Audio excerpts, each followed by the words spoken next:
ನನ್ನ ಗುರಿಯನ್ನು ನೀವು ಹೇಳಿದ್ದೀರಿ, ಆದರೆ ಅದನ್ನು ತಲುಪುವ ದಾರಿ ಕೂಡ ಹೇಳಿ. ನಿನ್ನ ಗುರಿ, ನಿನ್ನ ದಾರಿ ಎಲ್ಲವೂ ಒಂದೇ. ನೀನು ಆದಿಶೇಷನನ್ನು ಹುಡುಕಬೇಕು. ನಿನ್ನ ಶಕ್ತಿಯಿಂದ ಅವನ ಪ್ರೀತಿಯನ್ನು ಪಡೆಯಬೇಕು. ಅವನು ನಿನ್ನನ್ನು ಒಪ್ಪಿದ ನಂತರ ಶಿವಾನಿಯನ್ನು ಸಂಹಾರ ಮಾಡಿ ಆದರೂ ಸರಿ, ನಾಗಮಣಿಯೊಂದಿಗೆ ನೀನು ಆದಿಶೇಷ ಇಲ್ಲಿಗೆ ಬರಬೇಕು. ಗುರುದೇವ, ಶಿವಾನಿಯ ಹೊಟ್ಟೆಯಲ್ಲಿ ನಾಗಲೋಕದ ಕುಡಿ ಬೆಳೆಯುತ್ತಿದೆ. ಇಂತಹ ಸಮಯದಲ್ಲಿ ಅಂದರೆ ಶಿವಾನಿಯ ಸಂಹಾರ ಮಾಡುವುದು ತಪ್ಪೆಂದು ಹೇಳುತ್ತಿರುವ ನಾಗಮಾತ? ನಾಗಲೋಕದ ಮಹಾಗುರುಗಳನ್ನು ಹತ್ಯೆ ಮಾಡಲು ಪ್ರಯತ್ನ ಪಟ್ಟಿದ್ದು ನಿಮಗೆ ತಪ್ಪೆಂದು ಅನಿಸುತ್ತಿಲ್ಲವೇ?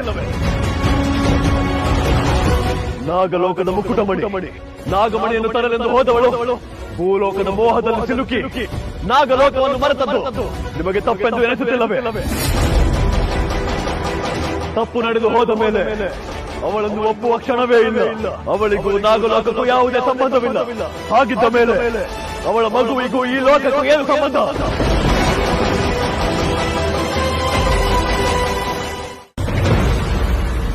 ಮುಖದಲ್ಲಿ ಉತ್ತರ ಸಿಕ್ಕಿದ ಸಂತಸ ಕಾಣುತ್ತಿಲ್ಲ. ಆದ ಸಂಕಟ ಸುತ್ತುಗಟ್ಟಿ ಕೂತಿದೆ. ನನಗೆ ತುಂಬಾ ಬೇಜಾರಾಗ್ತಿದೆ ಸ್ವಾಮಿಗಳೇ. ನನ್ನವರಿರೋ ಆ ಮನೆಯಲ್ಲಿ ನಾನೇ ಹೊರಗ್ನೋನು. ನಾನು ಆ ಮನೆ ಮಗ ಸ್ವಾಮಿಗಳೇ. ಶಿವಾನಿಗ್ ಗಂಡ, ಅಮ್ಮನಿಗೆ ಪ್ರೀತಿಯ ಮಗ, ಅಜ್ಜಿಗೆ ಮುದ್ದಿನ ಮೊಮ್ಮಗ. ಆದ್ರೆ ನನ್ನವರೇ ನನ್ನ ಅನುಮಾನ ದೃಷ್ಟಿಯಿಂದ ನೋಡ್ತಾ ಇದ್ದಾರೆ. ನನಗೆ ತುಂಬಾ ಕಷ್ಟ ಆಗ್ತಿದೆ ಸ್ವಾಮಿಗಳೇ. ಅನುಮಾನ ಪಟ್ಟರೆಂಬ ಕಾರಣಕ್ಕೆ ಅವಮಾನವಾಯಿತೆಂದು ಕೆರಳಿ ಕೋಪ ಮಾಡಿಕೊಂಡಿದ್ದಾರೆ.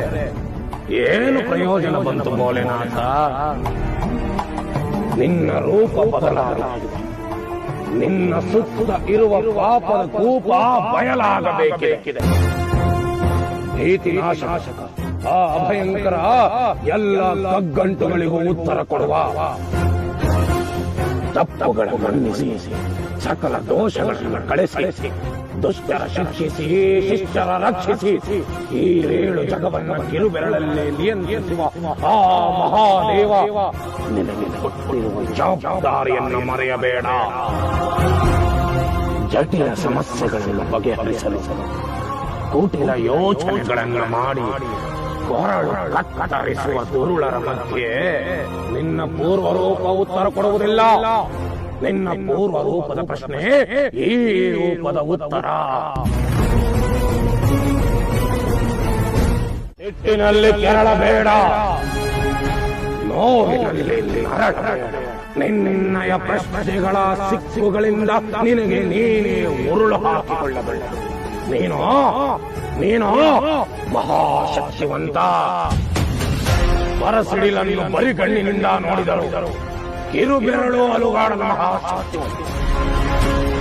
ನಿನ್ನಲ್ಲಿರುವ ಉತ್ತರ ನಿನಗೂ ಪ್ರಶ್ನೆ, ನಿನ್ನ ಸುತ್ತ ಇರುವವರಿಗೂ ಪ್ರಶ್ನೆ. ಆದರೆ ನಿನಗದೇ ಉತ್ತರ ಅದು ಸಮೀಪದಲ್ಲೇ ಸಿಗುತ್ತೆ. ಆದರೆ ನೀನು ಹೊರಡ. ಅಲ್ಲ ಸ್ವಾಮಿಗಳೇ, ಅಘೋರ ಕಾರ್ಕೋಟಕ ಅಮಾವಾಸ್ಯೆಯ ಕಡೆ ಹೊರಡು. ಅಘೋರ ಕಾರ್ಕೋಟಕ ಅಮಾವಾಸ್ಯೆ ಶುರುವಾಗುವ ಮುಂಚ ನಿನಗೆದುರಾಗುವ ಶತ್ರುಗಳ ಜೊತೆ ಹೋರಾಡ. ಚಿಂತಿಸಬೇಡ, ಗೆಲುವು ನಿನ್ನದೇ. ಗೆಲುವು ನಿಶ್ಚಿತ. ಮನಸ್ಸಿನ ಗೊಂದಲಗಳನ್ನು ತೊಡೆದೊಡೆ. ಈ ನೋವು ಹಠಾತ್ ಕ್ಷಣಿಕ, ಶಾಶ್ವತ ಸಂತೋಷ ಸಿಗಲಿದೆ. ತಡಮಾಡಬೇಡ, ಹೊರಡು. ಆ ಭೋಲೆನಾಥ ನಿನಗೆ ಒಳ್ಳೆಯದನ್ನು ಮಾಡಬಾರ.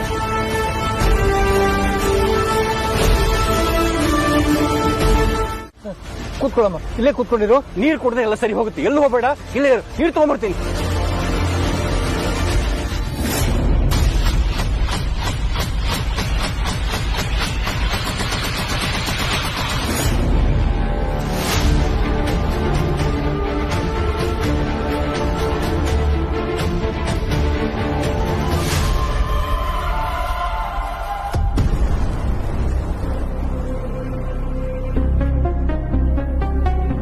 ಯಾಕೆ ಏನಾಗ್ತಾ ಇದೆ?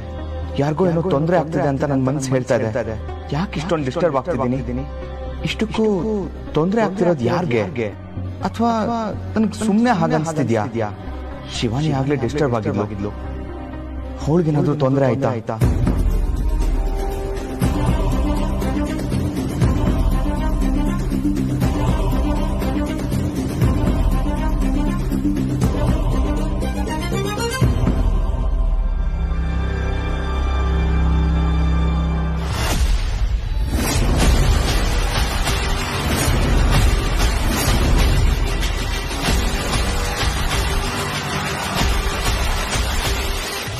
ಆಕ್ಚುಲಿ ಏನ್ರಿ ಕೆಲಸ ನಿಮ್ದು? ಮಧ್ಯರಾತ್ರಿನಲ್ಲಿ ಹೆಣ್ಮಕ್ಳು ಮಲಗಿದಾರೋ ಇಲ್ಲೋ ಅಂತೇಳಿ ಡೋರ್ ಓಪನ್ ಮಾಡಿ ಚೆಕ್ ಮಾಡೋದು. ನೋಡಿ ಮಿಸ್ಟರ್ ಧನಂಜಯ್, ನೀವು ಸುಮ್ಮನೆ ನನ್ನ ಬಗ್ಗೆ ತಪ್ಪು ತಿಳ್ಕೊತಾ ಇದ್ದೀರಾ. ರೂಮಲ್ಲಿನೋ ಸದ್ದಾಯ್ತು, ನಾನು ಅದನ್ನ ನೋಡಕ್ ಹೋಗಿದ್ದೆ ಅಷ್ಟೇ. ಮಿಸ್ಟರ್ ಅಭಯ್, ನಾನು ಕೂಡ ಮನೆಯಲ್ಲೇ ಇದ್ದೀನಿ. ನನಗೆ ಕೇಳದೆ ಇರೋ ಸದ್ದು ನಿಮಗೆ ಮಾತ್ರ ಕೇಳಿಸುತ್ತ? ಹೌದು, ಕೇಳಿಸುತ್ತೆ. ನಿಮ್ಗೆ ಅವತ್ತೇ ಹೇಳಿಲ್ವ ನಾನು, ನಿಮ್ಗೆ ಕಿವಿ ಮಂದ ಹಾವುಗಳ ತರ ಅಂತ? ನೋಡಿ, ನಿಮ್ಮ ಕೆಲಸ ಏನಿದ್ರು ಹಗಲೊತ್ತಲ್ಲಿ, ಅದು ಹಾಲಲ್ಲಿ. ಅದನ್ನ ಬಿಟ್ಟು ಎಲ್ಲರೂ ಮಲಗಿರುವಾಗ ಹೆಣ್ಮಕ್ಳು ರೂಮ್ನಲ್ಲಿ ಮಲಗಿದಾರೋ ಇಲ್ಲೋ ಅಂತ ಡೋರ್ ಓಪನ್ ಮಾಡಿ ನೋಡೋದು ಸಭ್ಯತೆನೂ ಅಲ್ಲ, ಸೌಜನ್ಯನೂ ಅಲ್ಲ. ಇಷ್ಟಕ್ಕೂ ಅವಳ ಗಂಡ ಬೇರೆ ಮನೆಯಲ್ಲಿಲ್ಲ. ಈಗ ಇಂಥ ಪರಿಸ್ಥಿತಿನಲ್ಲಿ ನೀವು ಹೀಗೆ ಮಾಡಿದ್ರೆ? ಮಿಸ್ಟರ್ ಧನಂಜಯ್, ನಾನು ಅವ್ರ ಮೇಲಿರೋ ಕನ್ಸನ್ನಿಗೆ ಅಲ್ಲಿಗೆ ಹೋಗಿದ್ದೆ ಅಷ್ಟೇ. ನೀವಿದನ್ನ ಸುಮ್ಮನೆ ದೊಡ್ಡದ್ ಮಾಡ್ತಿದ್ದೀರಾ. ಎಕ್ಸ್ಕ್ಯೂಸ್ ಮೀ, ಅದೇ ನಿಜ ಆಗಿದ್ರೆ ಹೆಣ್ಮಕ್ಳಿರೋ ರೂಮ್ನ ಡೋರ್ನ ನಾಕ್ ಮಾಡಬೇಕು. ಒಂದ್ ವೇಳೆ ಅವ್ರು ಓಪನ್ ಮಾಡಿದ್ರೆ ಮಾತಾಡ್ಬೇಕು. ಅದನ್ನು ಬಿಟ್ಟು ನೀವೇ ಡೋರ್ನ ಓಪನ್ ಮಾಡ್ಕೊಂಡು ಒಳಗಡೆ ನುಗ್ಗೋದಲ್ಲ. ಒಬ್ಬ ಗೌರ್ಮೆಂಟ್ ಆಫೀಸರ್ ಆದವನಿಗೆ ಮ್ಯಾನರ್ಸ್ ಅಂತಂದ್ರೆ ಏನು ಅಂತ ಗೊತ್ತಿರಬೇಕು. ದೊಡ್ಡ ಆಫೀಸರ್ ಆದ ಮಾತ್ರಕ್ಕೆ ಮ್ಯಾನರ್ಸ್ ಇರಬಾರ್ದು ಅಂತ ಏನಾದ್ರು ಕಾನೂನಿದೆಯಾ? ಅಥವಾ ಅದಕ್ಕೋಸ್ಕರನೇ ಹೀಗೆ ನಡ್ಕೊಳ್ತಿದ್ದೀರೋ? ರೀ ಧನಂಜಯ್, ನಿಮಗೆ ಎಷ್ಟೆಲ್ಲ ಹೇಳ್ಬೇಕು? ರೂಮಲ್ಲಿ ಏನೋ ಸದ್ದು ಬಂತು, ನಾನು ಅದನ್ನ ನೋಡಕ್ ಹೋಗಿದ್ದೆ. ಏನ್ರಿ ಮತ್ತೆ ಏನೋ ಸದ್ದು ಅದು ಇದು ಅಂತ ಹೇಳ್ತಿದ್ರೆ? ನಿಮ್ಮಂಥವ್ರಿಗೆ ಮನೆಯಲ್ಲಿ ಜಾಗ ಕೊಟ್ಟಿದ್ದೆ ತಪ್ಪಾಯ್ತು. ಹೋಗಿ ಮಲ್ಕೊಡಿ.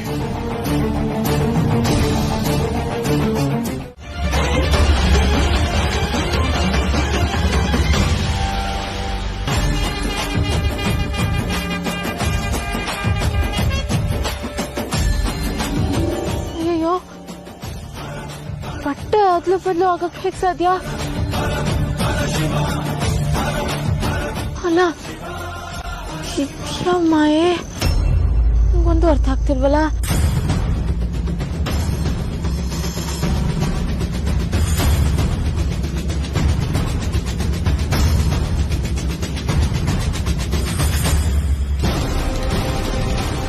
ಇವ್ರು ಯಾರು?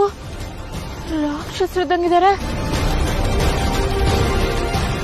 ಅವ್ರೆ ಅಂದ್ರೆ ನೀನ್ ದೆವ್ವನ? ಅಯ್ಯಪ್ಪ, ಮೊದ್ಲಿನಿಂದ ಎಸ್ಕೇಪ್ ಆಗ್ಬೇಕು. ಅತ್ತೆ, ಮಾವ,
ಶೈಲು,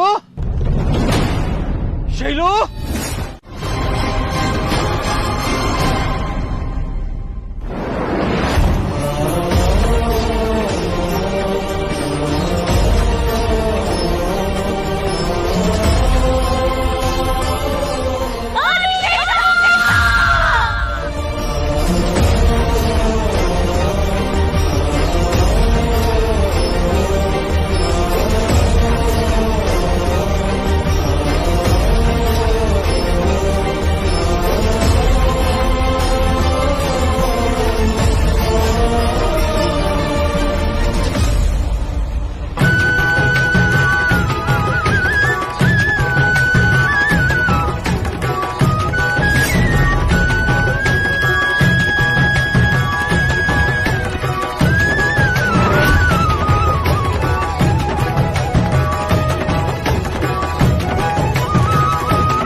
ಶಿವಾನಿನ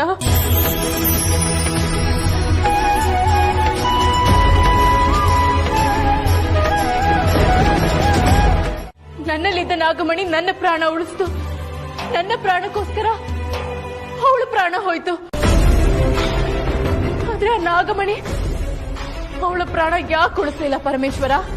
ಆ ನಾಗಮಣಿ ಚಿತೆಯಲ್ಲಿ ಹೇಗೆ ಉರಿದೋಯ್ತು? ಹಣ ಕೊಡು, ನನಗೆ ಉತ್ತರ ಕೊಡು ಪರಮೇಶ್ವರ. ಎಲ್ಲ ಪ್ರಶ್ನೆಗಳಿಗೂ ಉತ್ತರ ಕೊಟ್ಟು ಇದೊಂದು ಪ್ರಶ್ನೆನ ಮಾತ್ರ ಯಾಕೆ ಪ್ರಶ್ನೆಯಾಗೆ ಉಳಿಸ್ದೆ? ಎಲ್ಲದಕ್ಕೂ ಕಾಲ ಕೂಡ ಬರ್ಬೇಕು ಅಂತನಾ? ನಾಗಲೋಕದಿಂದ ಭೂಲೋಕಕ್ಕೆ ನನ್ನ ಆದಿಶೇಷನ್ಗೋಸ್ಕರ ಬಂದೆ. ಅವನಿಗೆ ನನ್ನ ನೆನಪುಗಳೆಲ್ಲ ಕಳೆದು ಹೋದಾಗ ಆ ನೆನಪುಗಳನ್ನೆಲ್ಲ ಮರಳಿ ತರ್ಸಕ್ಕೆ ತುಂಬಾ ಪ್ರಯತ್ನ ಪಟ್ಟೆ. ಈಗ ಅವನೇ ಕಾಣ್ತಿಲ್ಲ. ಎಲ್ಲಿದ್ಯಾ ಆದಿಶೇಷ ನೀನು?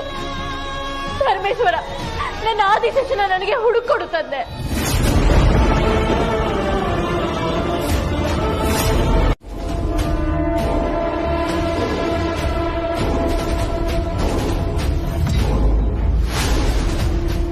Mister Abhay, mister Abhay. Present.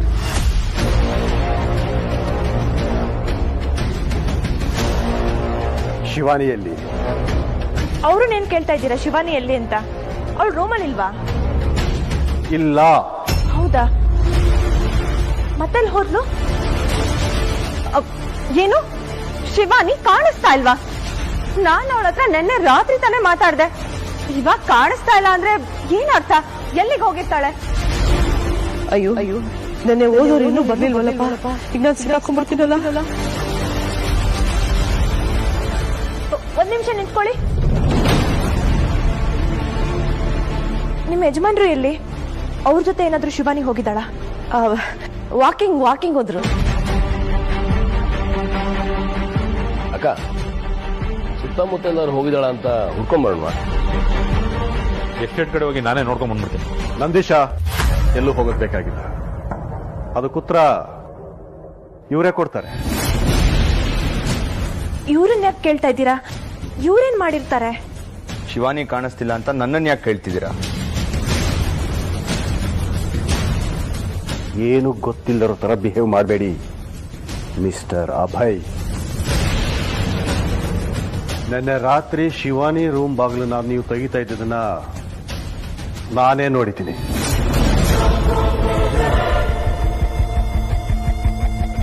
ಒಳಗ್ ಹೋಗ್ಬೇಕಾಗಿದ್ದು ನಿಮ್ಮನ್ನ ತಡೆದಿದ್ದು ನಾನೇ. ಈಗ ನೋಡಿದ್ರೆ ಶಿವಾನಿ ಮನೆಯಲ್ಲಿಲ್ಲ. ಅವಳು ಮಲಗಿರೋ ತರ ಹಾಸಿಗೆ ದಿಂಬು ಇಟ್ಟಿರೋದು ನೀನೇ ಅಂತ ನನಗೆ ಗೊತ್ತು. ಏನ್ ಹೇಳ್ತಾ ಇದ್ದೀರಾ? ಶಿವಾನಿ ರೂಮಲ್ಲಿ ಕಾಣಿಸ್ತಿಲ್ವಾ? ಅವಳಿಗೆ ತೊಂದರೆ ಕೊಟ್ಟು ಅವಳು ಇಲ್ಲಿ ಇಲ್ದಿರೋ ಹಾಗೆ ಮಾಡಿ ಈಗ ನಾಟಕ ಮಾಡ್ತಿದ್ಯಾ? ಇದಕ್ಕೂ ನನಗೂ ಯಾವ ಸಂಬಂಧನೂ ಇಲ್ಲ. ಮಧ್ಯರಾತ್ರಿನಲ್ಲಿ ಅವಳು ರೂಮ್ ಹತ್ರ ಹೋಗಿದ್ಯಲ್ಲ, ಅದು ಯಾವ ಸಂಬಂಧ? ರೂಮಲ್ಲೇನೋ ಶಬ್ದ ಬರ್ತಿತ್ತು, ಅದ್ ಏನು ಅಂತ ನೋಡಕ್ ಹೋಗಿದ್ದೆ ಅಷ್ಟೇ. ರೂಮ್ನಲ್ಲಿ ಒಬ್ಳೆ ಹುಡುಗಿ ಮಲಗಿದಾಳೆ ಅಂತಂದಾಗ ಅಲ್ಲಿಗೆ ಹೋಗೋ ಗಂಡು ಬಾಗಿಲು ತಟ್ಟಿ ಹೋಗಬೇಕು. ಅದೇ ನೀನು ಗೂಳಿ ತರ ನುಗ್ಗಿದೆ. ಈಗ ಶಿವಾನಿ ಕಾಣಿಸ್ತಾ ಇಲ್ಲ.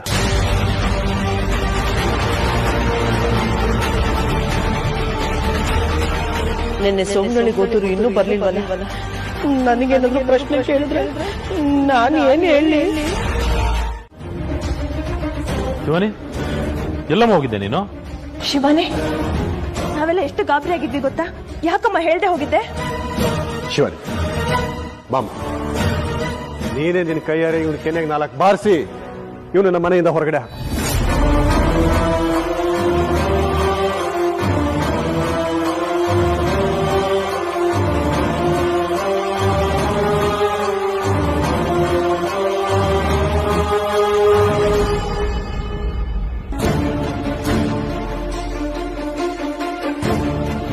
ಇವನು ಸರಿ ಇಲ್ಲ, ಇವನು ಸರಿ ಇಲ್ಲ ಅಂತ ನಿನಗೆ ಗೊತ್ತಾದ ಹಾಗೆ ನಮಗೂ ಗೊತ್ತಾಗಿದೆ.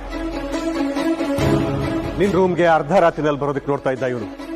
ಆಗ ನಾನೇ ತಡೆದೆ ಇವನನ್ನ. ಹೌದು ಶಿವಾನಿ, ನೀನೆಲ್ಲಿ ಹೋಗಿದ್ದೆ? ಹಾಸಿಗೆ ಮೇಲೆ ದಿಂಬಿಟ್ಟು ಹೋಗುವಂಥದ್ದು ಏನಾಗಿತ್ತು ನಿನಗೆ? ಇವನಿಂದ ಏನಾದ್ರು ತೊಂದರೆ ಆಯ್ತಾ ನಿನಗೆ? ಏನಾದ್ರು ತೊಂದರೆ ಮಾಡಿದ ನಿನಗೆ ಇವನು?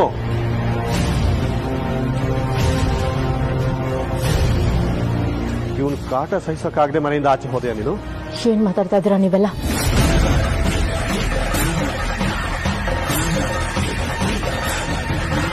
ಅದಕ್ಕೆ ಇವರಿಂದ ಯಾವ ತೊಂದರೆನೂ ಆಗಿಲ್ಲ. ಎಲ್ಲ ಗೊಂದಲಗಳಿಗೂ ನನಗೆ ಉತ್ತರ ಸಿಕ್ಬಿಟ್ಟಿದೆ.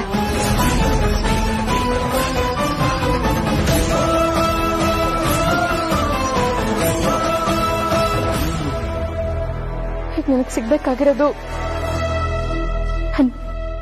ನನ್ನ ಗಂಡ ಮಾತ್ರ.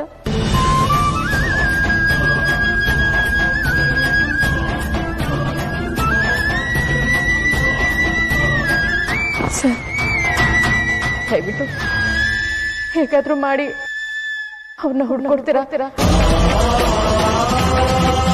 ಅವ್ರಿಂದ ನನಗೆ ಬದುಕಕ್ಕಾಗ್ತಿಲ್ಲ ಸರ್. ದಯವಿಟ್ಟು ಹುಡ್ಕೊಡಿ ಅವ್ರನ್ನ.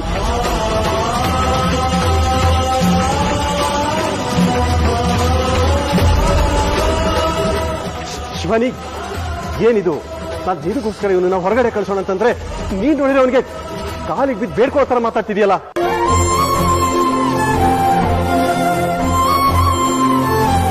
ಅಭಯಿಂದ ತೊಂದರೆ ಆಗಿಲ್ಲ ಅಂತ ಶಿವಾನಿನ ಹೇಳ್ತಾ ಇದ್ದಾಳಲ್ವಾ?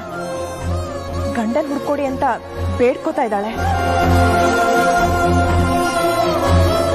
ನೀವು ನೋಡಿದ್ರೆ ಸುಮ್ಮನೆ ಅಭಯ್ಗೆ ಬೈತಾ ಇದ್ದೀರಾ. ನಾನು ಹೇಳ್ತಿರೋದು ನಿಮ್ಗೆ ಯಾರಿಗೂ ಅರ್ಥನೇ ಆಗ್ತಾ ಇದೆ. ಅರ್ಥ ಆಗೋ ಟೈಮ್ಗೆ ಯಾವ ಪ್ರಯೋಜನ ಇರೋದಿಲ್ಲ.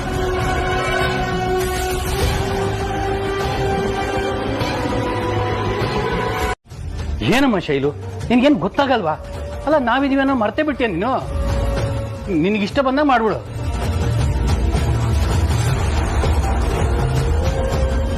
ಯಾಕಮ್ಮ ಕೈ ಮುಗಿತಾ ಇದೀಯಾ? ನನ್ನ ಪಾಲಿನ ದೇವರಿಗೆ ಕೈ ಮುಗಿಲೇಬೇಕಲ್ವಾ? ಯಾಕಮ್ಮ, ಏನಾಯ್ತು? ನಿಮ್ಗೆ ಏನ್ ಹೇಳ್ಬೇಕು, ಹೇಗ್ ಹೇಳ್ಬೇಕು ಅಂತಾನೆ ನನಗೆ ಗೊತ್ತಾಗ್ತಿಲ್ಲ. ಹೇಳಿದ್ರೆ ನಿಮಗ್ ಸಂಕಟ, ಹೇಳ್ದೆ ಇದ್ರೆ ನನಗ್ ಗೊತ್ತಾಟ. ಅಲ್ಲಮ್ಮ, ನೆನ್ನೆ ನೀನು ಸೋಮನಹಳ್ಳಿ ಹೋಗ್ಬೇಕು ಅಂತ ಹೋದೆ. ಅಲ್ಲಿ ಹೋಗಿ ಒಂದ್ ಕಡೆ ನಿಂತ್ಕೊಂಡೆ. ಸುಸ್ತಾಗಿರ್ಬೇಕು ಅಂತ ನೀರ್ ತರೋಣ ಅಂತ ನೀರ್ ತರಕ್ ಹೋದೆ. ನೀರ್ ತಗೊಂಡ್ ಬರೋ ಅಷ್ಟೊತ್ತಲ್ಲಿ ನೀನಲ್ಲಿ ಇರ್ಲಿಲ್ಲ. ಎಲ್ಲಿ ಹೋದೆ ಅಂತ ಹುಡುಕಿ ಹುಡುಕಿ ಸಾಕಾಗಿ ಬೆಳಿಗ್ಗೆ ಬಂದೆ.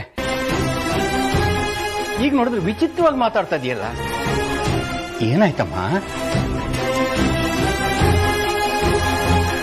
ಅರ್ಥ ಆಯ್ತು, ಸತ್ಯ ತಿಳಿತು.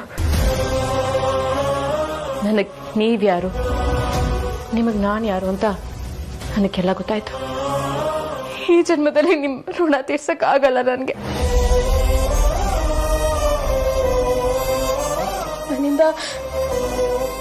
ನನ್ನಿಂದ ನೀವು ತುಂಬಾ ಕಷ್ಟಪಟ್ಟಿದ್ದೀರ. ನನ್ನಿಂದ ದೊಡ್ಡ ನಷ್ಟ ಆಗಿದೆ ನಿಮ್ಗೆ. ಅದನ್ನ ತುಂಬಿಕೊಡೋಕೆ ಈ ಶಿವಾನಿ ಕೈಲಾಗಲ್ಲ. ಮಗಳೇ, ನೀನು ಎಲ್ಲರ ಪಾಲಿಗೂ ಶಿವಾನಿ ಆಗಿರ್ಬೋದು. ಸತ್ರು ಬದುಕಿದ್ರು ನಿನ್ ಜೊತೆನೆ.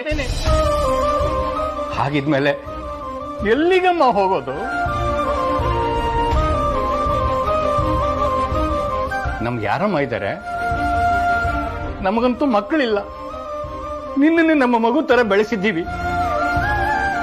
ನಿನಗೋಸ್ಕರ ಬದುಕಿ ನಿನಗೊಂದು ಒಳ್ಳೆ ನೆಲೆ ತೋರಿಸ್ಬೇಕು ಅನ್ನೋದು ನಮ್ಮ ಗುರಿ. ಆ ನೆಲೆನ ನೀನೇ ಕಂಡ್ಕೊಂಡ್ ಬಿಟ್ಟಿದೀಯ ಮಗಳೇ.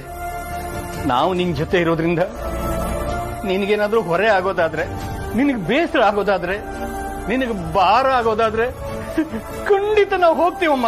ಅಯ್ಯೋ ಮಾವ, ನಾನು ಹಾಗೆ ಹೇಳಿಲ್ಲ. ಇಲ್ಲಿರೋದ್ರಿಂದ ನಿಮಗ್ ಬೇರೆ ತೊಂದರೆ ಆಗುತ್ತೆ ಅಂತ ಹೇಳ್ದೆ ಅಷ್ಟೆ. ಅಯ್ಯೋ ನನ್ ಬಂಗಾರ, ನಿಮ್ ಜೊತೆ ಇರುವಾಗ ಬರೋ ತೊಂದರೆಯಿಂದ ನಮಗ್ ಸಾವೇ ಬಂದ್ರು ಸಾಯ್ತೀವಿ. ಅದ್ ಬಿಟ್ಟು ಹೋಗಿ ಅಂದ್ರೆ ಎಲ್ಗಮ್ಮ ಹೋಗೋದು?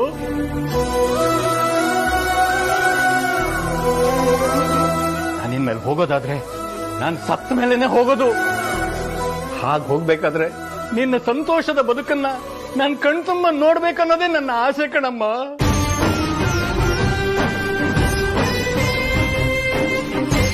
ನನ್ನ ಹತ್ರ ಏನೋ ಮುಚ್ಚಿಡ್ತಾ ಇದ್ದಾಳೆ ಅನ್ನೋದಂತೂ ಸತ್ಯ. ಅವಳು ತ್ರಿಶೂಲ್ನೇ ಹುಡ್ಕೊಂಡು ಬಂದಿದ್ರೆ, ತ್ರಿಶೂಲ್ ಸಿಕ್ಕಿದ್ಮೇಲೆ ಅವಳಲ್ಲಿರೋ ಅಂತ ಪ್ರಮೇಯನೇ ಬರ್ತಿರ್ಲಿಲ್ಲ. ಈಗ ತ್ರಿಶೂಲ್ ಎಲ್ಲಿದ್ದಾನೆ ಅಂತ ಅವಳಿಗೆ ಗೊತ್ತಿಲ್ಲ ಅನ್ಸುತ್ತೆ. ಎಲ್ಲಿ ಹೋಗಿದ್ದಾನೆ ಅಂತ ನಾನೇ ಕಂಡು ಹಿಡಿಬೇಕು. ಆಮೇಲೆ ಇವಳು ಬಂದಿರೋ ಉದ್ದೇಶನೂ ತಿಳ್ಕೋಬೇಕು. ಇವಳು ನಿಜವಾಗ್ಲೂ ಮಾಯಾಂಗನೇನಾ ಅಥವಾ ಅವಳ ರೂಪದಲ್ಲಿ ಬಂದಿರೋ ಬೇರೆ ಯಾರೋ ಇರ್ಬೋದಾ? ಅದನ್ನ ತಿಳ್ಕೋಬೇಕು. ಇವಳಿಂದ ನನ್ನ ತ್ರಿಶೂಲ್ಗೇನಾದ್ರೂ ತೊಂದರೆ ಆಗುತ್ತೆ ಅನ್ನೋದಾದ್ರೆ ಇವಳಿಗೆ ನನ್ನ ಸಾವಿನ ದಾರಿನೇ ತೋರಿಸ್ತೀನಿ.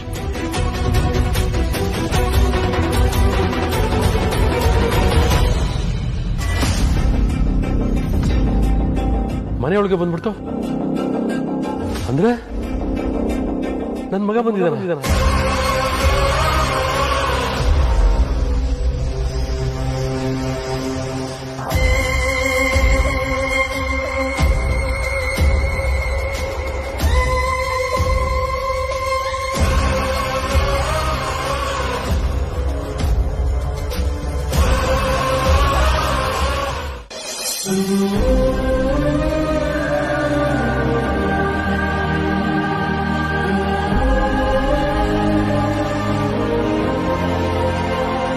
ಮಗನೇ,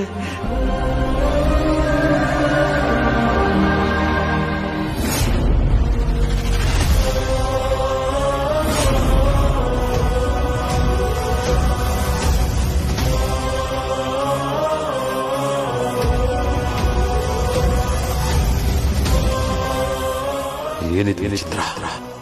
ನನ್ನ ಮಗನ ನಾನು ಹುಡ್ಕೊಂಡ್ಬಂದ್ರೆ ಈ ಪೊಲೀಸ್ ತೋರಿಸ್ತಾ ಇದ್ಯಾ?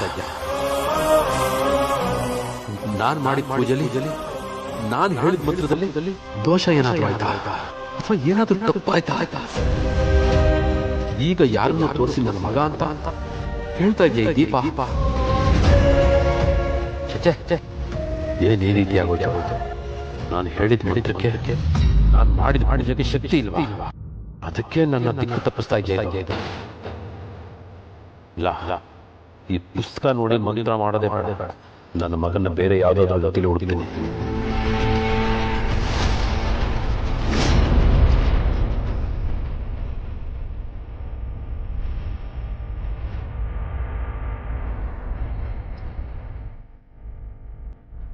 ಅಪ್ಪ ಯಾಕೆ ಬಂದಿದ್ರು?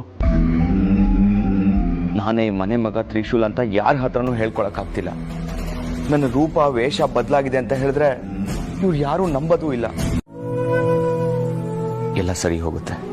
ಚಿಂತೆ ದೂರ ಆಗ್ಬೇಕು ಅಂದ್ರೆ ನನ್ನ ಹತ್ರ ನನ್ನವನಿರ್ಬೇಕು. ಆದ್ರೆ ಅವನು ನನ್ನ ಪಕ್ಕ ಇಲ್ಲ.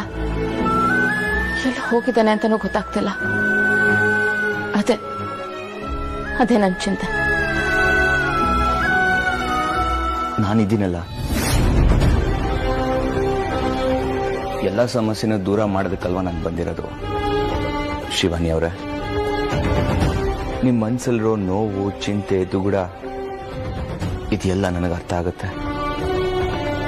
ನೀವು ನಿಮ್ಮ ಗಂಡನ ಎಷ್ಟು ಮಟ್ಟಕ್ಕೆ ಪ್ರೀತಿಸ್ತಿದ್ದೀರಾ ಅಂತಾನೂ ನನಗೆ ಗೊತ್ತಾಗುತ್ತೆ. ಆ ಪ್ರೀತಿ ನಿಮ್ಮನ್ನು ಬಿಟ್ಟು ಎಲ್ಲೂ ಹೋಗಲ್ಲ. ನಿಮಗೆ ಗೊತ್ತಿಲ್ಲ ಅಂದ್ರೂ ಆ ಪ್ರೀತಿ ನಿಮ್ ಸುತ್ತಾನೇ ಇರುತ್ತೆ. ನಿಮ್ ಚಿಂತೆನೆಲ್ಲ ದೂರ ಮಾಡಿ ಹೋಗಿ ಆರಾಮಾಗಿ ಮಲ್ಕೊಳ್ಳಿ.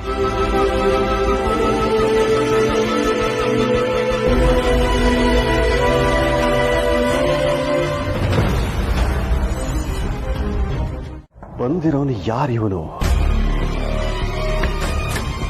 ಯಾಕೆ ಬಂದಿರ್ಬೋದು? ಅವನ ಉದ್ದೇಶ ಏನು? ಅವನಿಗೆ ಈ ಮನೆ ಎಲ್ಲಾ ವಿಷಯಗಳು ಗೊತ್ತಿವೆ. ಯಾರು ಹೇಳಿರ್ಬೋದು? ಈ ಮನೆಯವರ ಅಥವಾ ಹೊರಗ್ನವ್ರು ಯಾರಾದರೂ ಈ ವಿಷಯ ಗೊತ್ತಿದ್ದ ನನ್ನ ಸ್ನೇಹಿತರೆಲ್ಲ ಸತ್ತು ಹೋಗಿದ್ದಾರೆ. ಮನೆಯವ್ರು ನೋಡಿದರೆ ಈ ಆಫೀಸರ್ ಅಪರಿಚಿತ ಅನ್ನೋ ರೀತಿ ವರ್ತಿಸ್ತಾ ಇದ್ದಾರೆ. ಮತ್ತೆ ಹೊರಗ್ನವ್ರು ಆಲ್ ಇವನು ಬಂದಿರೋನು ಒರಿಜಿನಲ್ ಅಂತ ನನಗೆ ನಂಬೋದಕ್ಕೆ ಆಗ್ತಾ ಇಲ್ಲ. ಹಾಗೆ ಡೂಪ್ಲಿಕೇಟ್ ಅಂತ ಪ್ರೂವ್ ಮಾಡ್ಲಿಕ್ಕೂ ಆಗ್ತಾ ಇಲ್ಲ. ಏನ್ ಮಾಡೋದು?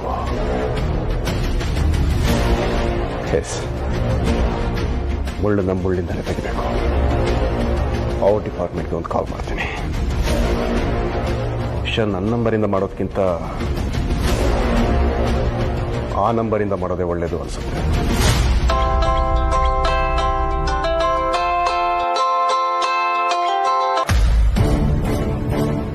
ಏನಿದು ದಿಗ್ವಿಜಯ್ ಫೋನ್ ಮಾಡ್ತಿದ್ದಾರೆ? Hi sir. ಹೇಳಿ ಸರ್, ಏನು ಅಪರೂಪ ಆಗ್ಬಿಟ್ರೆ?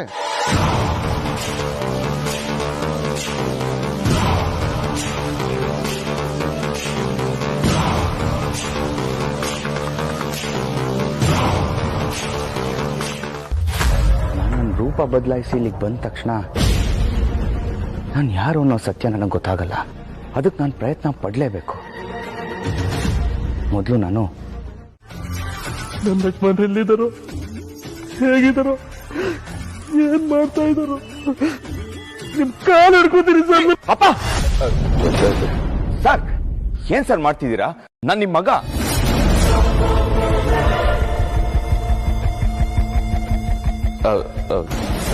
ಅಂದ್ರೆ ನಿಮ್ ಮಗನ್ ತರ ನೀವು ಹೀಗೆಲ್ಲ ಮಾಡಬಾರ್ದು. ನನಗಿಷ್ಟ ಆಗಲ್ಲ ಸರ್. ನೀನ್ ಯಾಕೋ ನನ್ನ ಮಗ ಆಗ್ತೀಯ? ನನ್ನ ಮಗ ತ್ರಿಶೂಲ್. ನಾನ್ ಬಂದು ನಿನ್ ಕಾಲಿಗೆ ಬೀಳ್ತಾ ಇರೋ ಉದ್ದೇಶ ಇಷ್ಟೇ. ನಮ್ಮ ಯಜಮಾನ್ರು ಎಲ್ಲಿದ್ದಾರೆ ಅಂತ ತಿಳ್ಕೋಬೇಕು. ಅವ್ರ ಮೂಲಕ ನಾಗಮಣಿನ ಪಡ್ಕೋಬೇಕು. ನನಗಿಂತ ಮುಂಚೆ ಯಜಮಾನ್ರು ಏನಾದ್ರೂ ನಾಗಮಣಿ ಪಡೆಯೋ ಪ್ರಯತ್ನ ಪಟ್ರೆ ಅವನನ್ನೇ ಮುಗಿಸ್ಬಿಡ್ತೀನಿ.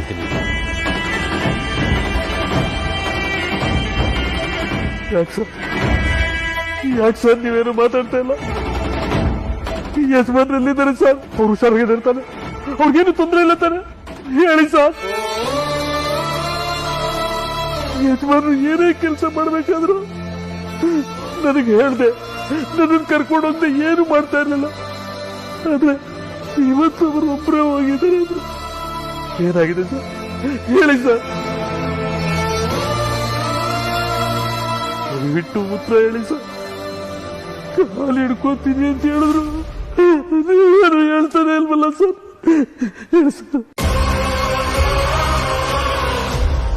ನೋಡಿ, ನೀವು ನನ್ನ ತಂದೆ ಇದ್ದ ಹಾಗೆ. ಈಗೇನು ದಿಗ್ವಿಜಯ್ ಅವ್ರ ಬಗ್ಗೆ ಗೊತ್ತಾಗಬೇಕು ಅಷ್ಟೇ ತಾನೆ? ಹೇಳ್ತೀನಿ.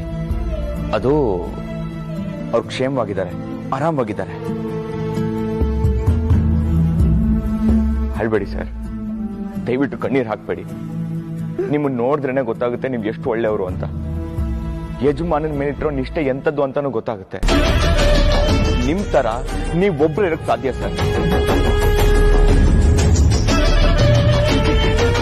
ದಯವಿಟ್ಟು ಅಳ್ಬೇಡಿ ಸರ್, ಪ್ಲೀಸ್.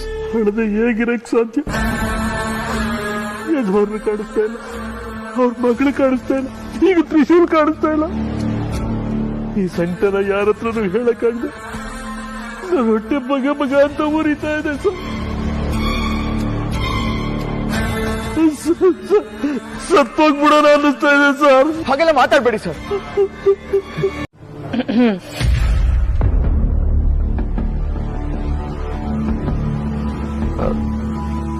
ಏನು? ಏನಿಲ್ಲ, ಅದು ನಿಜವಾಗ್ಲೂ ದೂರ್ ಬರ್ದ್ ಕೊಟ್ಟಿದ್ದಕ್ಕೆ ಬಂದಿದ್ದ. ಯಾಕೆ ಅನುಮಾನ? ನಾನೇ ಹೇಳಿದ್ನಲ್ಲ. ಅದು ಅಲ್ಲದೆ ಸಾಕ್ಷಿಯಾಗಿ ಅವ್ರು ಬರ್ಕೊಟ್ಟಿರೋ ದೂರ್ನು ತೋರ್ಸದ್ನಲ್ಲ. ತೋರ್ಸಿದ್ರಿ, ಆದ್ರೆ ನನಗೆ ಯಾಕೋ ನಂಬಿಕೆ ಬರ್ತಿಲ್ಲ. ಯಾಕೆ ನಂಬಿಕೆ ಬರ್ತಿಲ್ಲ? ಅದು ದಿಗ್ವಿಜಯ್ ಅಂಕಲ್ ಮನೆಗೆ ಬಂದು ತುಂಬಾ ದಿವಸಗಳಾಯ್ತು. ಅವ್ರು ಎಲ್ಲಿದ್ದಾರೆ ಅಂತಾನೆ ಯಾರಿಗೂ ಗೊತ್ತಿಲ್ಲ. ಯಾರ ಹತ್ರನೂ ಫೋನ್ ಮಾಡಿ ಮಾತಾಡಿಲ್ಲ, ಯಾರನ್ನೂ ಭೇಟಿ ಆಗಿಲ್ಲ. ಅಂತ ದಿಗ್ವಿಜಯ್ ಅಂಕಲ್ ನಿಮ್ ಹತ್ರ ಬಂದು ದೂರ್ ಬರ್ಕೊಡಕ್ ಹೇಗ್ ಸಾಧ್ಯ? ಅಲ್ಲ, ಅಂಕಲೇ ಕಾಣೆ ಆಗಿದಾರಲ್ವಾ ಅಂತ. ನೀವ್ ಮೊದ್ಲು ಮನೆಗ್ ಬಂದಾಗ ದಿಗ್ವಿಜಯ್ ಅಂಕಲ್, ರೀನಾ, ತ್ರಿಶೂಲ್ ಕಾಣೆ ಆಗಿದ್ದಾರೆ, ಅವ್ರನ್ನ ಹುಡುಕ್ಬೇಕು ಅಂತ ಹೇಳಿದ್ರಿ. ಹಾ, ದಿಗ್ವಿಜಯ್ ಅಂಕಲ್ ಕಾಣೆ ಆಗಿದ್ದಾರೆ ನಿಜ. ಆದ್ರೆ ಅವರೇ ಬಂದು ನಿಮಗ್ ಕಂಪ್ಲೇಂಟ್ ಕೊಡಕ್ ಹೇಗ್ ಸಾಧ್ಯ?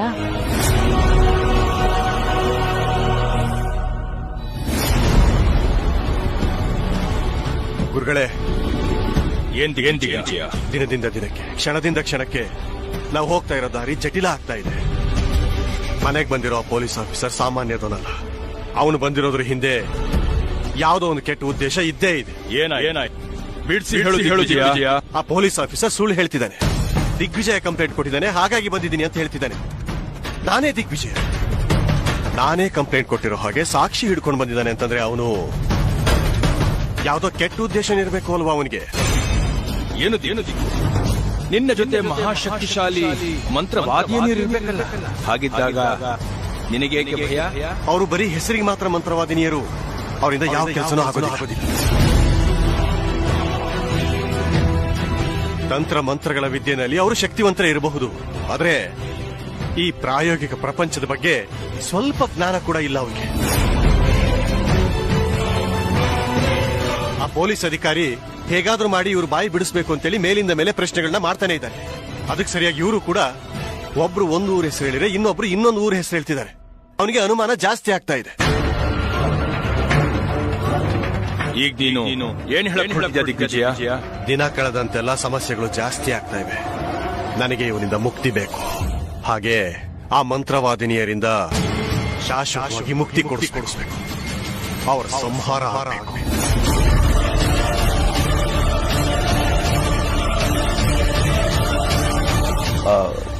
ಅದೆಲ್ಲ ನಾವು ವಿಚಾರಣೆ ನಡೆಸೋ ಸ್ಟೈಲು, ಐ ಮೀನ್ ಶೈಲಿ. ನಾವು ಯಾವುದೇ ವಿಷಯನೂ ನೇರವಾಗಿ ಕೇಳಲ್ಲ, ಏನೋ ಮಾತಾಡೋ ತರ ಮಾತಾಡಿ ನಮ್ ಎದುರುಗಡೆ ಇರೋ ಬಾಯಲ್ಲಿ ಸತ್ಯ ಹೊರಗೆ ತೆಗಿತೀವಿ. ನಾನ್ ಮಾಡಿದ್ದು ಅದನ್ನೇ, ಅದರಲ್ಲೇನು ವಿಶೇಷತೆ? ಅದ್ ಸರಿ, ನೀವೇನು ಪ್ರಶ್ನೆ ಮೇಲೆ ಪ್ರಶ್ನೆ ಕೇಳ್ತಿದ್ದೀರಾ? ನೀವು ಮಾತಾಡ್ತಿರೋದು ನೋಡಿದ್ರೆ ದಿಗ್ವಿಜಯ್ ಅವ್ರು ಬದುಕಿರೋದ್ರ ಬಗ್ಗೆ ನಿಮ್ಗೆ ಅನುಮಾನ ಇರೋ ತರ ಇದೆ. ಅಯ್ಯೋ ಚಚೆ, ಹಾಗೇನಿಲ್ಲ. ಅಂಕಲ್ ಬದುಕಿರ್ಬೇಕು, ಅಂಕಲ್ಗೇನು ಆಗದೆ ಆರಾಮಾಗಿರ್ಬೇಕು. ಅಂಕಲ್ನ ನೋಡ್ಬೇಕು, ಅವ್ರ ಹತ್ರ ಮಾತಾಡ್ಬೇಕು, ನನ್ನ ಮನಸ್ಸಲ್ಲಿರೋ ಎಲ್ಲ ಗೊಂದಲಗಳನ್ನು ಪರಿಹಾರ ಮಾಡ್ಕೋಬೇಕು. ಆ ದಿನಕ್ಕೋಸ್ಕರ ನಾನು ಕಾಯ್ತಾ ಇದ್ದೀನಿ. ಅದಕ್ಕೆ ಅವ್ರು ಎಲ್ಲಿದ್ದಾರೆ ಅಂತ ವಿಚಾರಿಸಕ್ಕೆ ಬಂದೆ ಅಷ್ಟೆ. ಅವ್ರು ಎಲ್ಲಿದ್ದಾರೆ ಅಂತ ನನಗೂ ಗೊತ್ತಿಲ್ಲ, ಆದ್ರೆ ಆದಷ್ಟು ಬೇಗ ಅವ್ರು ವಾಪಸ್ ಬರ್ತಾರೆ. ಅವ್ರು ಬಂದ ತಕ್ಷಣ ಮೊದಲು ನಿಮಗೆ ತಿಳಿಸ್ತೀನಿ, ಓಕೆ?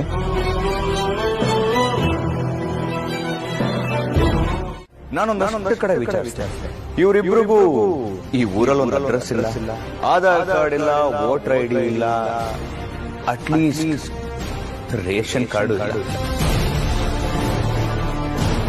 ಆ ಕೃಷ್ಣ ದಾಕ್ಷಾಯಣಿ ಮೇಲೆ ಅನುಮಾನ ಪಡೋದಕ್ಕೆ 1000 ಕಾರಣಗಳಿದೆ.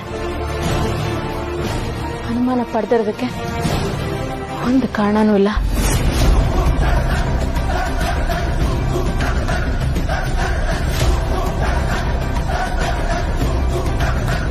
ಈ ಮನೇಲಿ ನಡೀತಾರೋ ತೊಂದರೆಗಳಿಗೆಲ್ಲ ಅವರಿಬ್ಬರೇ ಕಾರಣನ? ತ್ರಿಶೂಲ್ ಕಾಣೆ ಆಗಿರೋದು, ಮನೆ ಪೊಲೀಸ್ ಅವ್ರು ಬಂದಿದ್ದು ಅಲ್ಲ. ತ್ರಿಶೂಲ್ ಕಾಣೆ ಆಗಿರೋದಕ್ಕೆ ಮನೇಲಿ ಎಲ್ರ ಮುಖದಲ್ಲೂ ಆತಂಕ ಇದೆ, ಭಯ ಇದೆ, ಬೇಸರ ಇದೆ. ಆದ್ರೆ ತ್ರಿಶೂಲ್ನ ಮದುವೆ ಆಗ್ಬೇಕು ಅಂತ ಅಷ್ಟು ಪ್ರಯತ್ನ ಪಟ್ಟ ಕೃಷ್ಣ ಮುಖದಲ್ಲಿ ಒಂದು ಚೂರು ಆತಂಕ ಇಲ್ಲ, ಬೇಸರ ಇಲ್ಲ, ಭಯ ಇಲ್ಲ.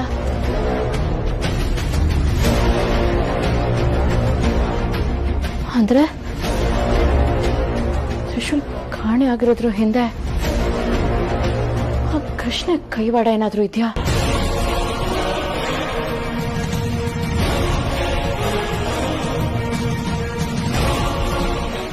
ನಾವಿವತ್ತು ಮಾಡೋ ಪೂಜೆ ವಿಶೇಷವಾದ ಪೂಜೆ. ಮಹಾಶಕ್ತಿ ಕುಂದ್ರಾಸುರನ ಆವಾಹನ ಮಾಡೋ ಪೂಜೆ.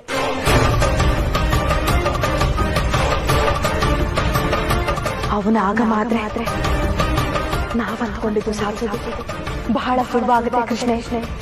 ಹೌದು ದಾಕ್ಷಾಯಣಿ, ನಮ್ಮ ಪೂಜೆ ಸಫಲವಾದರೆ ನಿನಗೆ ನಾಗಮಣಿ, ನನಗೆ ಆದಿಶೇಷ.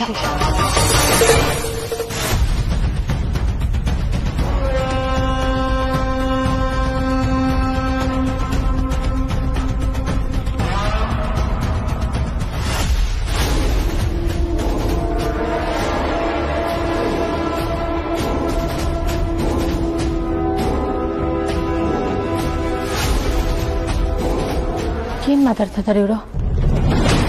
ಕೇಳಿಸ್ತಿಲ್ವಲ್ಲ?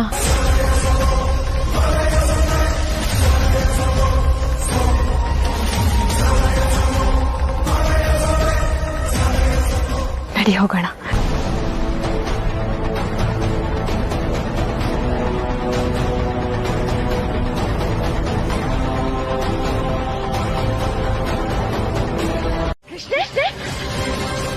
ಶಾಪ ಮರುಕಳಿಸ್ಬಿಡ್ತಲ್ಲ.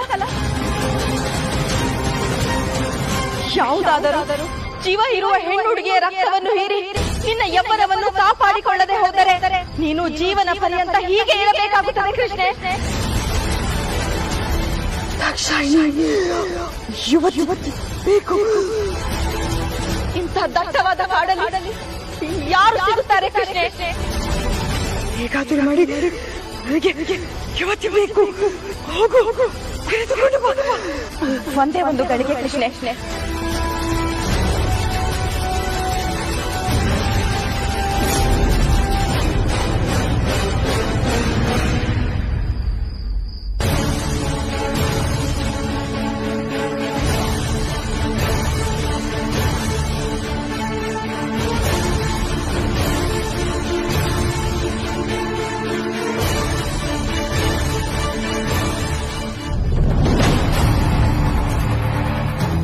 ಏನಮ್ಮ, ನನ್ನ ಸ್ನೇಹಿತೆ ತಲೆ ಸುತ್ತಿ ಕೆಳಗ್ ಬಿದ್ಬಿಟ್ಟಿದ್ದಾಳೆ.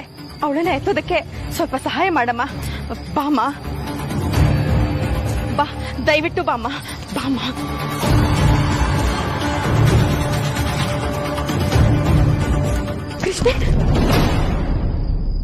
ಕೃಷ್ಣೆ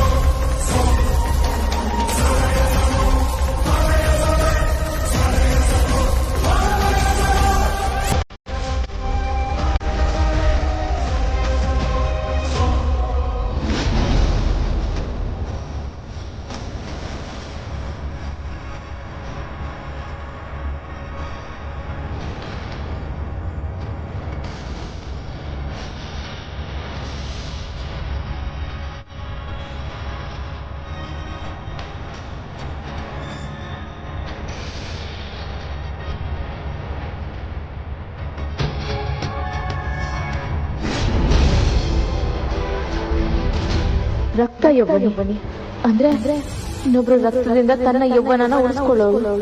ಇವರಿಬ್ರು ಹೊರಗಡೆ ಬಂದಿದ್ದು ಹೀಗೆ ರಕ್ತ ಹೀರೋಕ. ಹಾಗಾದ್ರೆ ಇವರು ಸಾಧಾರಣ ಮನುಷ್ಯರಲ್ಲ, ಕ್ಷುದ್ರ ಪ್ರಯೋಗಿಗಳು, ವಾಮಾಚಾರ ಮಂತ್ರವಾದಿನಿಯರು. ಇಷ್ಟಕ್ಕೂ ಇವರು ನಮ್ಮ ಮನೆಗ್ ಬಂದಿದ್ಯಾಕೆ? ಮನೆಗೆ ಹೋಗಿ ಮಾವನ ಹತ್ರ ಎಲ್ಲ ಕೇಳ್ತೀನಿ.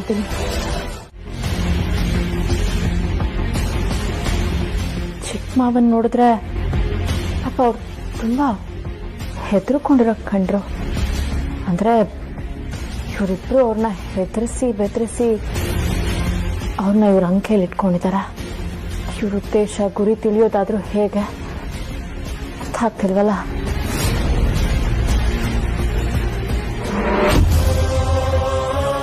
ಪರಮೇಶ್ವರ, ಇವ್ರ ಉದ್ದೇಶ ಗೊತ್ತಾಗದೆ ನನ್ನ ಮುಂದಿನ ಹೆಜ್ಜೆ ಇಡೋದು ತುಂಬಾ ಕಷ್ಟ ಆಗ್ತಿದೆ. ದಯವಿಟ್ಟು ನನಗೆ ಉತ್ತರ ಬೇಕು. ನನಗೆ ಉತ್ತರ ಕೊಡು ಪರಮೇಶ್ವರ.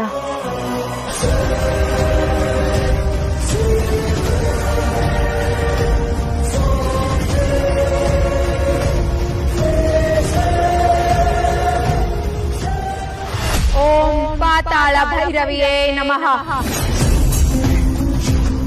ಓಂ ರಕ್ತಕೇಚರ್ಯೇ ಶುದ್ರ ರಾಗೇಶ್ವರಿಯೇ ನಮಃ. ಮಹಾಸುರ ಘೋರ ರಾಕ್ಷಸ ಕುಂದ್ರಾಸುರ ಆವಾಹಯಾಮಿ.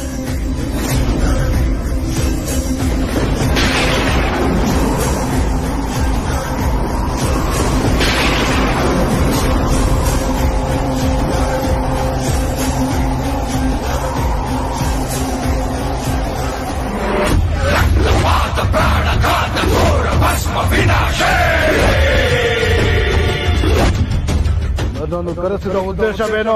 ಹೋಗು ಕುಂದ್ರಾಸುರ.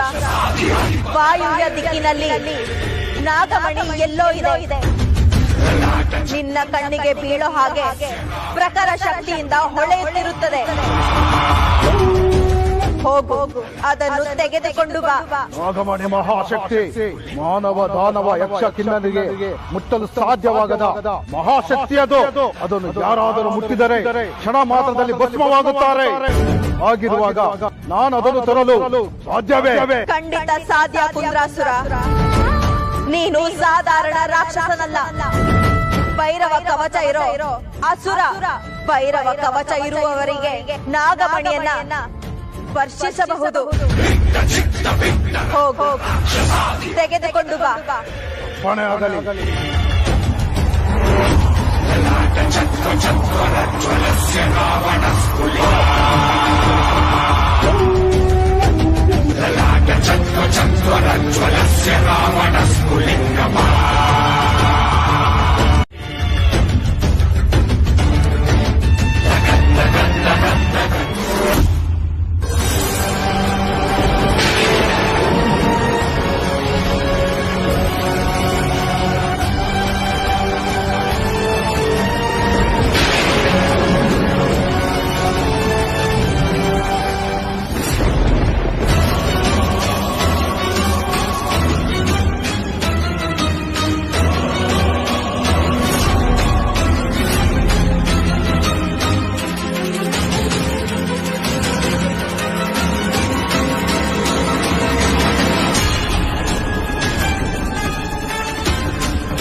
ದಾಕ್ಷಾಯಿಣಿ, ಅಲ್ಲಿ ಏನಾಗುತ್ತಿದೆ ಎಂದು ನಮಗೆ ಹೇಗೆ ತಿಳಿಯುವುದು?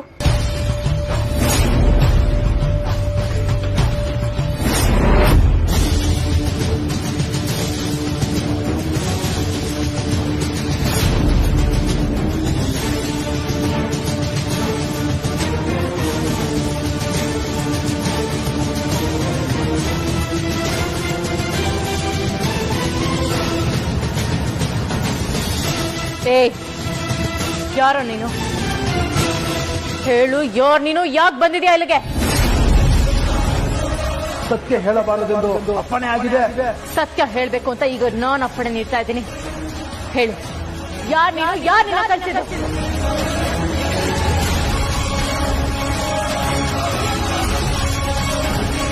ಏಯ್, ನಿಂತ್ಕೋ.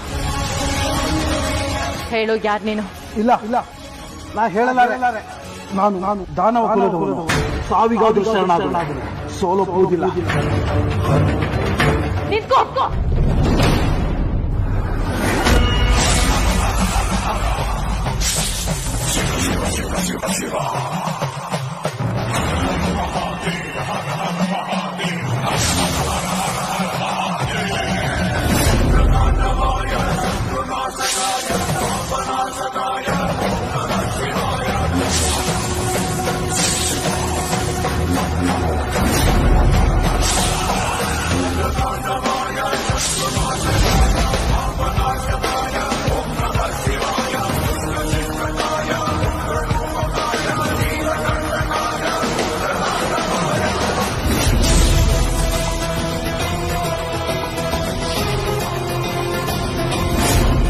ಏನ್ ಶಿವಣ್ಣ ಅವರೇ ಹಾಗೆ ನೋಡ್ತಿದ್ದೀರಾ? ಏನಾದ್ರೂ ಮಾತಾಡ್ಬೇಕಿತ್ತಾ? ಹಾ, ಮಾತಾಡಿ. ಅದು ನನ್ನ ಮನಸ್ಸು ಪದೇ ಪದೇ ನೀವು ನನಗೆ ತುಂಬಾ ಆತ್ಮೀಯರು ಅಂತ ಹೇಳ್ತಾ ಇದೆ. ನಿಮ್ಮ ಹತ್ರ ತುಂಬಾ ಮಾತಾಡಬೇಕು, ಆದ್ರೆ ಏನ್ ಮಾತಾಡಬೇಕು, ಹೇಗೆ ಮಾತಾಡಬೇಕು ಗೊತ್ತಾಗ್ತಿಲ್ಲ. ನಾನು ತ್ರಿಶೂಲ್ ಅಂತ ನಿನ್ನ ಹೃದಯಕ್ಕೆ ಅರ್ಥ ಆಗ್ತಿದೆ ಶಿವಾನಿ, ಅದಕ್ಕೆ ಇಂಥ ಭಾವನೆ. ಆದ್ರೆ ನಾನು ನಿನ್ನ ತ್ರಿಶೂಲ್ ಅಂತ ಹೇಳ್ಕೊಳಕ್ಕಾಗ್ತಿರೋ ಪರಿಸ್ಥಿತಿಲಿ ನಾನಿದ್ದೀನಿ. ನನಗೆ ಬೇಕಾದವ್ರಿಗೆ ತೊಂದರೆ ಆಗುತ್ತೆ ಅಂತ ಮನ್ಸು ಹೇಳ್ತಾ ಇದೆ. ಅದಕ್ಕೆ ನೀವು ಹೊರಗಡೆ ಎಲ್ಲೂ ಹೋಗ್ಬೇಡಿ, ಮನೇಲೇ ಇರಿ. ನಿಮ್ಮ ಕಾಳಜಿ ನನಗೆ ಅರ್ಥ ಆಗುತ್ತೆ ಶಿವಾನಿ ಅವರ, ಚಿಂತೆ ಮಾಡಬೇಡಿ. ನಾನು ಬಂದಿರೋದೇ ಎಲ್ಲದನ್ನು ಸರಿ ಮಾಡೋದಕ್ಕೆ. ನಿಮ್ಮನ್ನು ನೋಡ್ತಿದ್ರೆ ನೀವು ಬೇರೆ ಏನೋ ಹೇಳಕ್ ಬಂದ್ರಿ ಅಂತ ಅನಿಸ್ತಿದೆ. ಏನದು? ಮನ್ಸಲ್ಲಿ ಏನೋ ಒಂದು ಮುಖ್ಯವಾದ ವಿಷಯ ಇಟ್ಕೊಂಡು ಅದನ್ನ ಹೇಳಕ್ಕಾಗದೇ ಇರೋ ಒದ್ದಾಟ ಇದೆಯಲ್ಲ, ಅದು ತುಂಬ ಕಷ್ಟ. ಯಾಕಂದ್ರೆ ನಾನು ಅದನ್ನ ಅನುಭವಿಸ್ತಾ ಇದ್ದೀನಿ.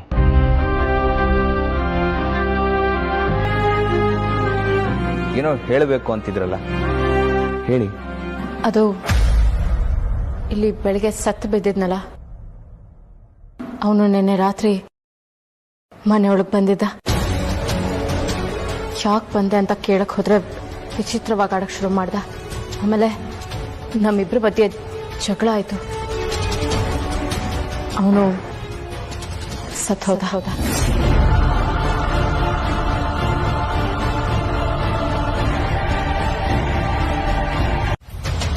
ಅಲ್ಲ, ನಾನು ಇಷ್ಟು ಗಂಭೀರವಾಗಿರೋ ವಿಷಯ ಮಾತಾಡ್ತಿದ್ದೀನಿ, ನೀವು ನೋಡಿದ್ರೆ ಸಂಬಂಧನೇ ಇಲ್ಲ ಅನ್ನೋ ತರ ಕೂತಿದ್ದೀರಲ್ಲ. ಮನೆಯಿಂದ ಆಚೆ ಹೋಗೋದಕ್ಕೆ ನಾವು ಹೊಸ ದಾರಿ ಕಂಡಿಡ್ಕೊಂಡಿದ್ದೀವಿ. ಅಷ್ಟೇ ಅಲ್ಲ ದಿಗ್ವಿಜಯ, ನಿನ್ಗೊಂದು ಹೊಸ ವಿಷಯ ತಿಳಿಸ್ಕೊಡ್ಬೇಕು ಅಂತಿದ್ದೀವಿ. ಏನು? ಯಾವ ಸುದ್ದಿ ಅದು? ನಾವೀಗ ನಮ್ ಗುರಿ ತಲುಪೋದಕ್ಕೆ ಬಹಳಷ್ಟು ಹತ್ತಿರದಲ್ಲಿದ್ದೀವಿ. ಕೈ ಚಾಚಿದ್ರೆ ನಾಗಮಣಿ ನಮ್ದು.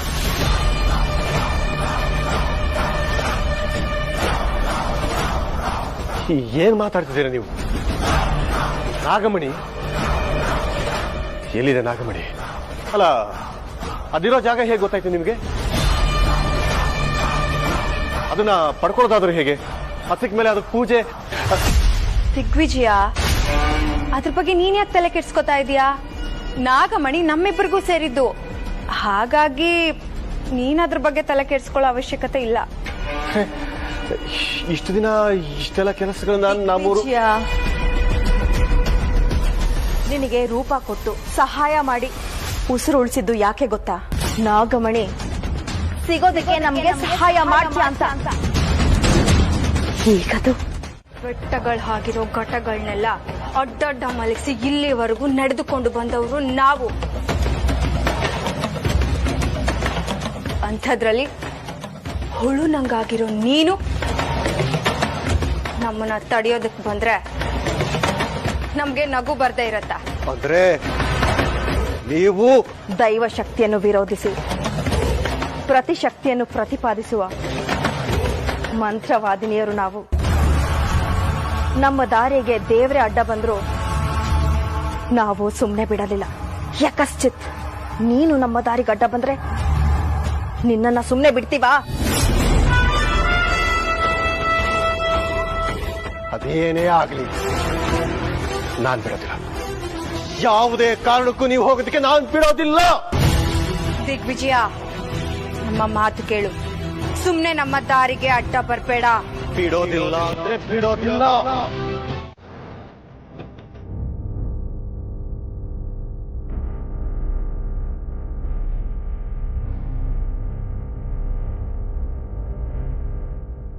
ರೀ ಧನಂಜಯ್, ಯಾಕ್ರಿ ಹೀಗಿದ್ದೀರಾ? ಏನಾದ್ರು ಫೋಟೋ ಶೂಟ್ ಮಾಡಿಸ್ತಿದ್ದೀರಾ?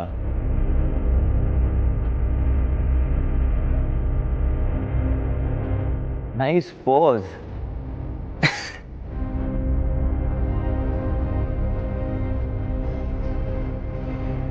ರೀ ಧನಂಜಯ್, ಏನ್ರಿ ಆಯ್ತು ನಿಮ್ಗೆ? ಯಾಕೆ ಹೀಗೆ ಅಪ್ಸೆಟ್ ಆಗಿ ಕೂತಿದ್ದೀರಾ? ರೀ ಮಾತಾಡ್ರಿ. ಯಾಕೊಳ್ಳೆ ಸ್ಟ್ಯಾಚ್ಯೂ ತರ ಕೂತಿದ್ರ? ಏನಾದ್ರು ಹೇಳಿ.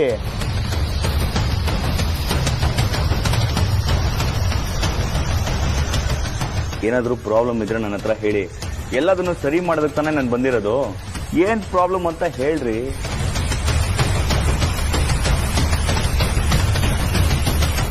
ರೀ ಧನಂಜಯ್,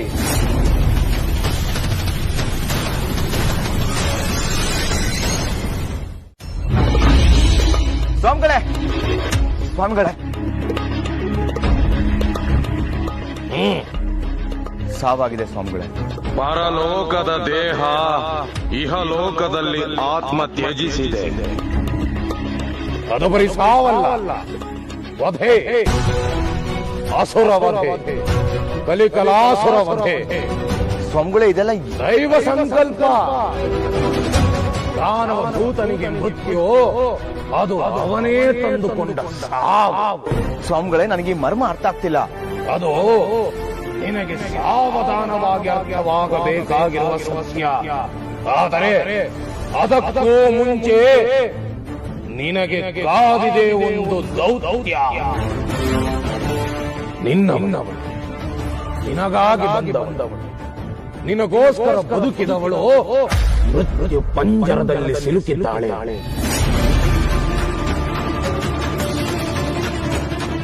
ಹೋಗಿ ಕಾಪಾಡು ಭೋಲೆನಾಥ.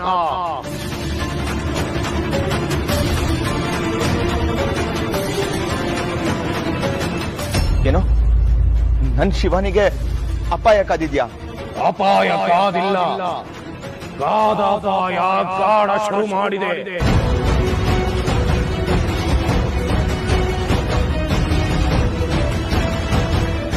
ಪೂರ್ವ ದಿಕ್ಕಲ್ಲಿ ಕಾಡಿನ ಮಧ್ಯದಲ್ಲಿ ಅವಳ ಸುತ್ತ ಮರಣಭೂತರ ನರ್ತನ.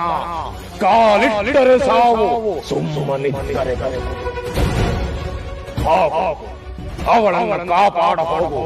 ಪೂರ್ವ ದಿಕ್ಕಿನಡೆ ಹೋಗು. ಎಚ್ಚರ, ಪ್ರೀತಿಯುಕ್ತಿ ನೀನೇನಾದರೂ ಸತ್ಯವನ್ನು ತಿಳಿಸಿದರೆ, ನೀನು ಅವಳ ಇನಿಯನಿಂದ ಅವಳಿಗೆ ಅರ್ಥವಾದರೆ ಬದುಕಿದ್ದರೂ ನಿಮ್ಮಿಬ್ಬರ ಸಾವಾಗುವುದು. ಆಗ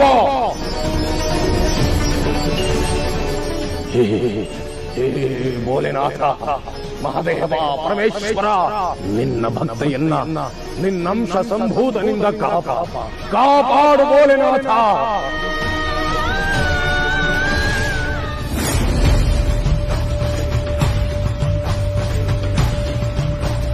ಇಲ್ಲೇ ಇದ್ದಾನ ನನ್ ತ್ರಿಶೂಲ್? ಇಲ್ಲೇ ಇದ್ದಾನ ತ್ರಿಶೂಲ್? ತ್ರಿಶೂಲ್ ಎಲ್ಲಿದ್ಯಾ? ತ್ರಿಶೂಲ್, ನಾನು ಶಿವಾನಿ ಬಂದಿದ್ದೀನಿ. ಎಲ್ಲಿದ್ಯಾ ತ್ರಿಶೂಲ್? ಇಲ್ಲ, ವಾಪಸ್ ಕರ್ಕೊಂಡು ಹೋಗಕ್ ಬಂದಿದ್ದೀನಿ. ತ್ರಿಶೂಲ್ ನಮ್ಮ ಬಂಧನದಲ್ಲಿದ್ದಾನೆ. ನಮ್ಮ ಬಂಧನದಲ್ಲಿರುವಾಗ ಅವನಿಗೆ ನಿನ್ನ ಧ್ವನಿ ಕೇಳಿಸುತ್ತದಷ್ಟೇ. ಅವನಿಗೆ ಮಾತನಾಡುವುದಕ್ಕೆ ಆಗುವುದಿಲ್ಲ.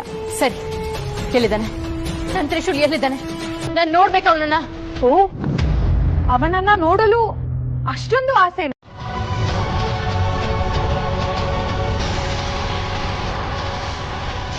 ಕೊಡು.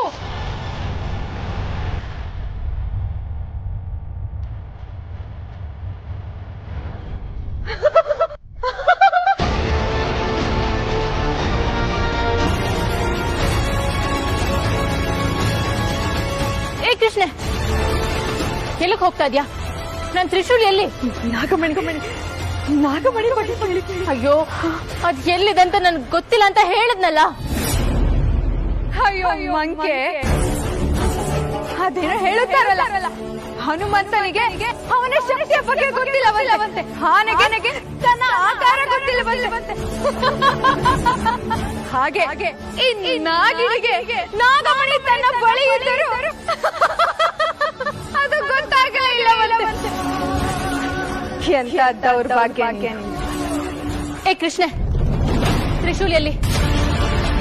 ನಿನ್ನೆ ಕೇಳ್ತಾ ಇರೋದು ತ್ರಿಶೂಲ್ ಎಲ್ಲಿ ಎಂದೆ. ನಾಗಮಣಿಯಲ್ಲಿ. ನಾಗಮಣಿ ನನ್ನ ಹತ್ರ ಇಲ್ಲ ಅಂತ ಹೇಳಿದ್ನಲ್ಲ. ಆದರೆ ನನ್ನ ಬಳಿ ಇದೆ ಎಂದು ಹೇಳುತ್ತಿದ್ದೇನಲ್ಲ.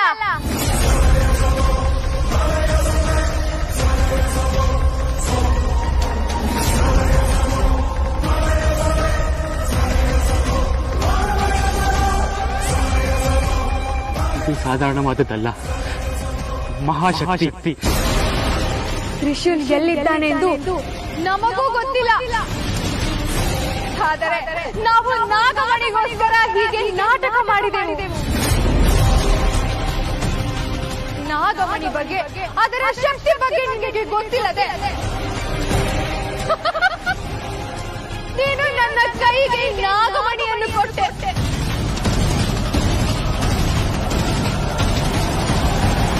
ಏಯ್, ಕೊಡೋದನ್ನ.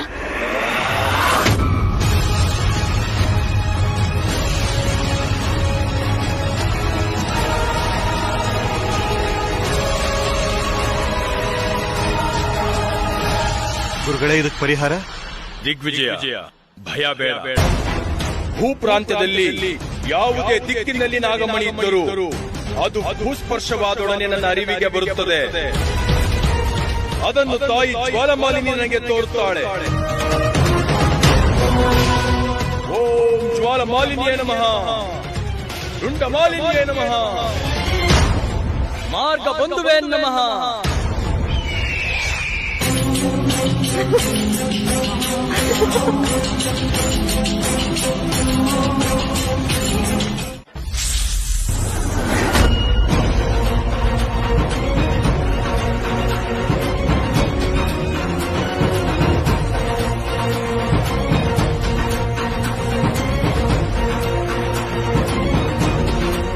ಅಮರರಾಗಬೇಕಾಗಿರೋರು ಮುಕ್ಕೋಟಿ ದೇವತೆಯರು, ನಿಮ್ಮಂತ ದುಷ್ಟರಲ್ಲ. ಮುಂದಿನ ಜನ್ಮದಲ್ಲಾದರೂ ನಿಮ್ಮದು ಸಾತ್ವಿಕ ಬದುಕಾಗಲಿ.